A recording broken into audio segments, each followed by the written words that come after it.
Hello everyone. आप जैसा screen में दिख रहा है डिफ्यूज़न का डेफिनेशन यहाँ पे आप लोगों को दिख रहा है। तो मैंने डिफ्यूज़न क्यों खोल के रखा है, डिफ्यूज़न तो हम लोगों ने ऑलरेडी पढ़ लिया है।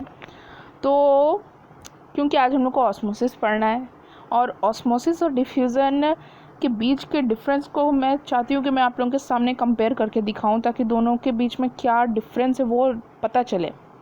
और जब डिफरेंस अच्छे से पता होगा तो डेफिनेशन भी अच्छा से समझ में आएगा।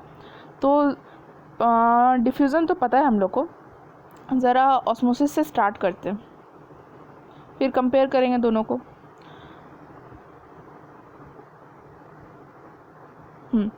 Osmosis is the movement of water molecules from their region of higher concentration to their region of lower concentration.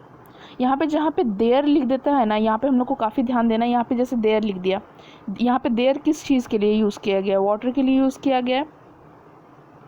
Water के लिए देयर वर्ड का यूज़ किया गया। इसका मतलब जहाँ पे हायर कंसंट्रेशन होगा किसका? वाटर का, वहाँ से वाटर का मूवमेंट होगा उस एरिया में जहाँ पे वाटर कम होगा। तो जैसे सपोज़ ये एक यहाँ पे वाटर है, इस बीकर में वाटर भरा हुआ है और यहाँ पे हम लोग एक थैली लटका देते हैं। सपोज़ ये थैली हुआ। इस थैली में क्या है? इस थैली में वाटर तो है ही, साथ में कुछ ये वाटर पर प्योर वाटर नहीं है, इसमें सपोज़ शुगर घुला हुआ है। ठीक है, तो शुगर घुला हुआ है तो इसका कंसंट्रेशन, अगर सिर्फ कंसंट्रेशन वर्ड है तो कंसंट्रेशन हाई किसका होगा? इसका, क्योंकि इसमें शुगर घुला हुआ है। लेकिन अगर ऐसे लिखा होगा देयर, तो यहाँ पे हम लोग को देखना होगा कि देयर वर्ड किस चीज़ के लिए यूज़ हो रहा है? वाटर के लिए यूज़ हो रहा है। तो वाटर का कंसंट्रेशन कहाँ पे हाई है? बीकर में, बाहर में। तो वाटर का मूवमेंट कहाँ से कहाँ होगा? वाटर का कंसंट्रेशन इस जगह पे हाई, और यहाँ पे तो शुगर मिला हुआ है तो वाटर कंसंट्रेशन ऑलरेडी कम हो चुका है। तो वाटर बाहर से अंदर की तरफ मूव करेगा। ठीक है, तो अब देखते हैं। Osmosis is the movement of water molecules, मतलब, और अच्छा डिफ्यूज़न में हम लोग क्या देख रहे थे? डिफ्यूज़न में किसका मूवमेंट हो रहा था? गैस का भी मूवमेंट हो जा रहा था, लिक्विड का भी, सॉल्यूट का भी, सॉल्वेंट का भी। लेकिन ऑस्मोसिस में सिर्फ और सिर्फ वाटर मॉलिक्यूल्स का मूवमेंट होता है। कहाँ से? From their region of higher concentration, मतलब जहाँ पे वाटर ज़्यादा होगा वहाँ से their region of lower concentration, जहाँ पे वाटर कम होगा वहाँ पे वाटर मूव करेगा through a semi permeable membrane. अब यहाँ पे और एक डिफरेंस आ रहा है। ऑस्मोसिस में एक सेमी परमेबल मेम्ब्रेन का होना ज़रूरी है, जबकि डिफ्यूज़न फ्रीली मूवमेंट होता था, है ना। डिफ्यूज़न में जैसे अगरबत्ती का धुआं जब मूव करता था तो वहाँ पे कोई मेम्ब्रेन थोड़ी ना होता था, लेकिन यहाँ पे एक सेमी परमेबल मेम्ब्रेन चाहिए।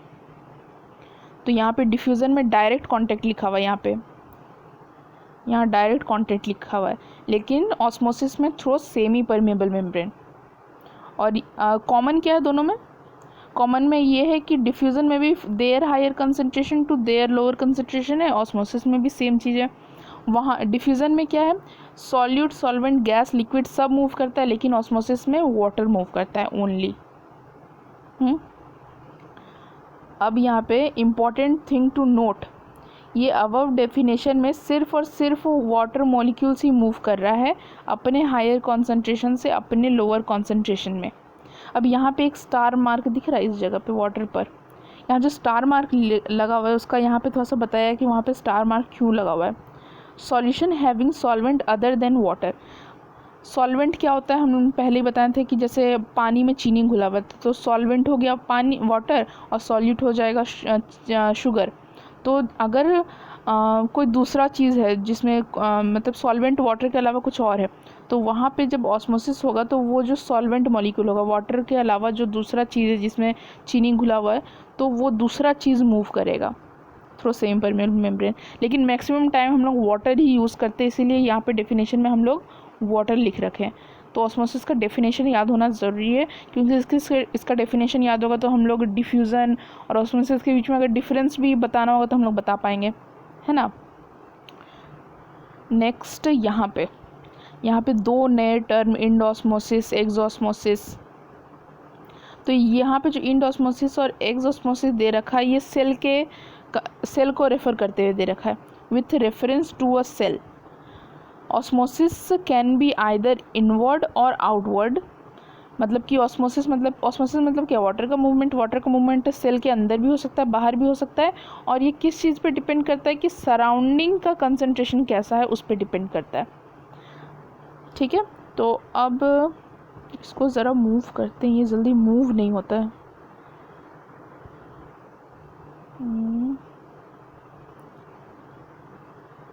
अच्छा अभी रहने देते। इंड ऑस्मोसिस, इंड मतलब कि अंदर, इनवर्ड है ना।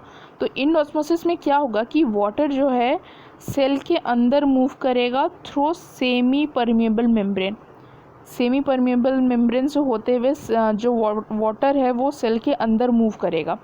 When the surrounding solution is less concentrated, यहाँ पे देयर वर्ड नहीं लिखा है, तो यहाँ पे लेस कंसनट्रेटेड मतलब कि उसमें चीनी नमक कम होगा, यानी कि वाटर ज़्यादा होगा, है ना। ये चीज़ समझना बहुत इंपॉर्टेंट, क्योंकि ये कन्फ्यूज़न करता है कि कंसनट्रेटेड कभी जब देयर वर्ड लिखा हुआ तो हम लोग को देखना हो कि वो किसके बारे में बात कर रहा है।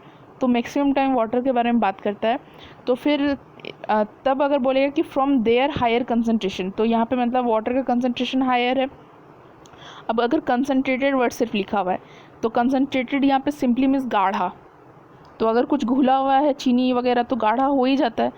तो अगर सराउंडिंग सॉल्यूशन लेस कंसनट्रेटेड है, मतलब कि चीनी नमक जो है वो कम घुला हुआ है, तब क्या होगा कि वाटर सेल के अंदर घुसेगा और जिसके वजह से सेल स्वेल हो जाएगा, फूल जाएगा। अब इसको हम थोड़ा डायग्राम से दिखाना ज़्यादा पसंद करेंगे। ये सपोज़ है बीकर, और इसमें सपोज़ यहाँ पे है एक सेल, ठीक है, सेल है, और यहाँ पे बीकर में है वाटर। सेल के अंदर भी कुछ वाटर होगा, सेल के अंदर वाटर भी है, और सेल के अंदर प्लस कुछ और भी चीज़ें हैं घुली हुई, और सपोज़ बाहर में सिर्फ प्योर वाटर है। तो हम लोग अगर कंपेयर करें कि वाटर ज़्यादा कहाँ पे है, ज़्यादा मतलब कि अगर यहाँ पे मतलब कि गाढ़ापन हम लोग को देखना होगा, ज़्यादा मतलब अमाउंट नहीं देखना है। ऐसा नहीं कि सेल छोटा से तो पानी कम होगा, वो नहीं देखना है हम लोग को जैसे कि एक बात बताते हैं, इतना एरिया में वाटर कितना है। यहाँ पे सपोज़ हम अगर डॉट गिने तो ब्लू डॉट कितना दिख रहा है, 2-3 ब्लू डॉट दिख रहा है।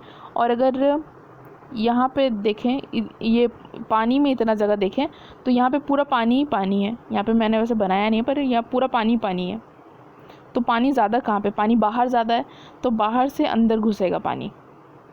ये हो गया इंड ऑस्मोसिस।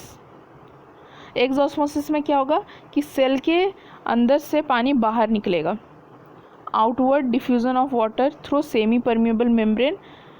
और ये एक्सऑस्मोसिस कब होता है, जब surrounding solution is more concentrated.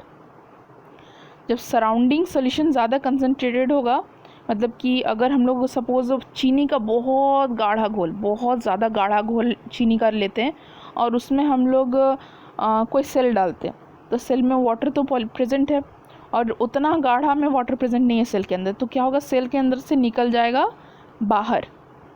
ठीक है, ध्यान से सुनिए, सेल के अंदर से बाहर निकल जाएगा। तो ये हो गया एक्सऑस्मोसिस। और एक्सऑस्मोसिस हो गया मतलब सेल के अंदर से पानी बाहर निकला, तो सेल क्या होगा, श्रिंक कर जाएगा, छोटा हो जाएगा सेल।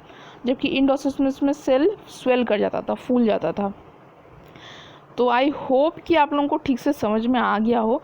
अगर फिर भी कुछ समझने में दिक्कत होता है, आप लोगों को कोई भी पार्ट अगर ठीक से समझ में नहीं आता है, तो आप इंस्टाग्राम में हमको पर्सनल मैसेज के थ्रू कोई भी चीज़ जो डाउट में है वो पूछ सकते हैं, हम बता देते हैं। ICSE 2021 इस नाम से इंस्टाग्राम में जो प्रोफाइल पिक्चर, वो यूट्यूब में जो प्रोफाइल पिक्चर, वो सेम प्रोफाइल पिक्चर इस अकाउंट में भी है, तो आप लोग देख के समझ जाएंगे। तो इसमें आप पहले रिक्वेस्ट भेज दीजिएगा, क्योंकि प्राइवेट है ये, तो हम एक्सेप्ट कर लेंगे। और आप वहाँ पे जो पर्सनल मैसेज वाला सेक्शन होता है उसमें जाके आप क्वेश्चन पूछ सकते हैं, कि जो डायरेक्टली आपको कोई भी पार्ट अगर समझ में नहीं आ रहा है तो वो भी पूछ सकते हैं। और एक बात, हम जो मेरे लोकल स्टूडेंट हैं जिनको हम क्लास 9 से पढ़ाते आ रहे हैं, तो फिर वो लोग का हम बीच बीच में टेस्ट भी लेते हैं। जैसे जो चैप्टर कंप्लीट होता है तो उनका हम टेस्ट भी लेते हैं। तो आप भी अगर टेस्ट देना चाहते हैं तो इसी सेम इंस्टाग्राम के ग्रुप में मुझे मैसेज कर सकते हैं कि आप टेस्ट देना चाहते हैं, तो मैं आप लोगों का भी टेस्ट ले लूँगी, क्योंकि टेस्ट देने से बच्चों को अच्छा लगता है कि हाँ ये चैप्टर हो गया बोल के, है ना। तो अब आगे बढ़ते हैं। कैन यू आंसर इट, क्या आप इसका जवाब दे सकते हो? देखो दे सकते हो क्या क्या क्वेश्चन है। If the concentration of the surrounding solution is same as inside the cell, यहाँ पे डबल ले लो का मतलब सेल और सराउंडिंग का सोल्यूशन का जो कंसंट्रेशन है वो सेम है, तो पूछ रहा है कि डायरेक्शन क्या होगा, जो वाटर का मॉलिक्यूल्स का नेट मूवमेंट का डायरेक्शन क्या होगा, अंदर बाहर या नो मूवमेंट, इनवर्ड आउटवर्ड या नो नेट मूवमेंट। तो क्या आप इसका आंसर कर सकते हो? हाँ आप आंसर कर सकते हो। कोई मूवमेंट नहीं होगा क्योंकि दोनों का कॉन्सेंट्रेशन सेम है। जब भी मूवमेंट होता है, मूवमेंट का मेन मकसद यही होता है कि दोनों का कॉन्सेंट्रेशन सेम हो जाए, और मूवमेंट में सिर्फ वाटर मॉलिक्यूल मूव करता है। तो एक एक्सपेरिमेंट, ज़रा इस एक्सपेरिमेंट को हम लोग देखते हैं। ये एक्सपेरिमेंट में क्या किया गया है, take some concentrated sugar solution in a thistle funnel. Thistle funnel में मतलब थिसल फनल कुछ इस तरीके का देखने को होगा। इसमें हम लोग को क्या लेना है, शुगर सॉल्यूशन लेना है। इसके अंदर शुगर सॉल्यूशन होगा।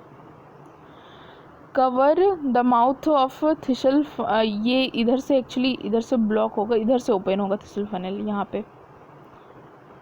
तो इसका माउथ को हम लोग को क्या करना है, थिसल फनल का माउथ को सेलोफेन पेपर, एग मेम्ब्रेन या एनिमल ब्लैडर से कवर कर देना है। तो इसको हम ज़रा कलर चेंज करते हैं। इसके माउथ को हम लोग को सेलोफेन पेपर, एग मेम्ब्रेन या एनिमल ब्लैडर से बंद कर देना। ये क्या, ये सब सेमी परमेबल मेम्ब्रेन सब है। और इसको हम लोग को अच्छे से टाइट कर देना है यहाँ पे, ताकि ये खुल ना जाए। अब क्या करना है कि इस फनल को हम लोग को उल्टा करके बीकर में डाल देना है, और उस बीकर में वाटर होगा। यहाँ पे इस डायग्राम में हम लोग देख सकते हैं, ये थिसल फनल है, ये थिसल फनल है। थिसल फनल को उल्टा करके बीकर में डाल दिया गया। ये बीकर है जिसमें वाटर है। और इस सेटअप को हम लोग बोलेंगे एक्सपेरिमेंटल सेटअप। एक्सपेरिमेंटल सेटअप में हम लोग यहाँ पे शुगर सॉल्यूशन ले रखे हैं थिसल फनल के अंदर।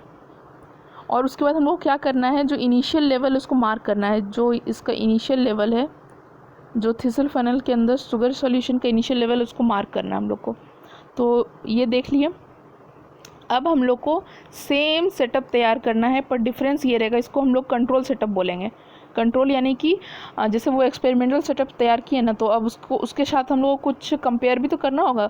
तो जो कंपेरिजन के लिए जो सेटअप तैयार करेंगे उसको हम लोग बोलेंगे कंट्रोल। तो ये वर्ड याद रखिएगा, बार बार कंट्रोल लिखा हुआ मिलने वाला है, तो बार बार एक्सप्लेन नहीं करेंगे कि कंट्रोल सेटअप क्या है। तो कंट्रोल सेटअप में क्या करना है हम लोग को, टेक अनदर थिसल फनल, दूसरा थिसल फनल लेना है विथ प्लेन वाटर। इससे पहले जो एक्सपेरिमेंटल सेटअप तैयार किया था उसमें हम लोगों ने शुगर सॉल्यूशन लिया था, इसमें हम लोग को प्लेन वाटर लेना है। Suspended in another beaker also containing water. तो बीकर, जो बीकर है उसमें तो पानी रहेगा, दोनों ही केस में बीकर में पानी रहेगा। बस डिफरेंस ये कि कंट्रोल सेटअप में जो थिसल फनल रहेगा उसमें भी प्योर वाटर रहेगा, है ना। और जो कंट्रोलर, जो एक्सपेरिमेंटल सेटअप था उसमें जो थिसल फनल था उसमें क्या था, शुगर सॉल्यूशन। अब हम लोग दोनों को देखेंगे, एक्सपेरिमेंटल सेटअप को भी देखेंगे और कंट्रोल सेटअप को भी देखेंगे। तो कुछ घंटे बाद हम लोग देखेंगे कि जो शुगर सॉल्यूशन का लेवल है थिसल फनल में वो एक्सपेरिमेंटल सेटअप में बढ़ गया है, लेकिन जो कंट्रोल सेटअप था जिसमें दोनों में पानी था उसमें जो वाटर का लेवल है वो वैसे का वैसे ही है, रिमेन अनचेंज्ड। ठीक है, अब फिर से डायग्राम देखते हैं। ये एक्सपेरिमेंटल सेटअप का डायग्राम है। ये इनिशियल लेवल है और ये फाइनल लेवल है। तो हम लोग देख सकते हैं कि यहाँ पे जो लेवल है वो ऊपर उठ गया। क्यों? क्योंकि शुगर सॉल्यूशन जो है इसमें पानी का अमाउंट थोड़ा कम है, तो पानी अंदर घुस रहा है, तो ये लेवल ऊपर जाएगा, है ना। उसके बाद फिर वापस देखते हैं, the level of water in the beaker in the experimental setup में जो बीकर है उसमें थोड़ा सा पानी का लेवल ड्रॉप हो जाएगा। क्यों? क्योंकि बीकर से ही तो घुस रहा है अंदर थिसल फनल के अंदर। और if the water in the beaker in the experimental setup is tested it is not found sweet. अब जो एक्सपेरिमेंटल सेटअप के बारे में ही बात हो रहा है, एक्सपेरिमेंटल सेटअप का जो बीकर है उसमें से हम लोग जब पानी निकाल के टेस्ट कर रहे हैं तो वो मीठा नहीं लग रहा हम लोग को। इसका मतलब ये हुआ कि पानी तो घुसा है थिसल फनल के अंदर बीकर से, लेकिन थिसल फनल से जो शुगर है वो बीकर के अंदर नहीं आया है। तो कंक्लूज़न, इस एक्सपेरिमेंट से हम लोग को क्या क्या कंक्लूज़न मिलता है? In the experimental setup some water of the beaker has passed through cellophane paper to enter the thistle funnel containing sugar solution. ये बात हम लोग जान रहे हैं कि बीकर से कुछ पानी जो है वो सेलोफेन पेपर के थ्रू होते हुए थिसल फनल के अंदर घुसा है। Sugar from thistle funnel has not passed into the beaker, लेकिन थिसल फनल से शुगर पास नहीं हुआ, क्योंकि हम लोग ऑस्मोसिस में जानते हैं कि सिर्फ और सिर्फ वाटर का मूवमेंट होता है। The cellophane paper has acted selectively और डिफरेंशियली परमेबल मेम्ब्रेन, मतलब वही सेमी परमेबल के बारे में ही बात कर रहा है, और ये सिर्फ वाटर मॉलिक्यूल को अलाउ किया है अपने आसपास जाने के लिए, शुगर मॉलिक्यूल को अलाउ नहीं किया है। ओके, तो आज यहाँ पे लेक्चर रोकते हैं। और जैसा कि आप लोग जानते हैं कैसा शेड्यूल है, मंडे वेडनेसडे फ्राइडे को लेक्चर आता है, तो आज आप लोग फ्राइडे को ये लेक्चर देख रहे हो, तो नेक्स्ट लेक्चर अब मंडे को आएगा। मंडे को आई थिंक ऑस्मोसिस ख़त्म हो जाएगा। ऑस्मोसिस थोड़ा बड़ा टॉपिक है, ऑस्मोसिस के बाद फिर हम लोग नेक्स्ट टॉपिक देखेंगे। ठीक है, तो आप लोगों को अगर टेस्ट देना है या फिर कोई डाउट है तो आप लोग ICSE 2021 नाम का जो इंस्टाग्राम का ग्रुप है उसको ज्वाइन कर सकते हैं। Okay, bye.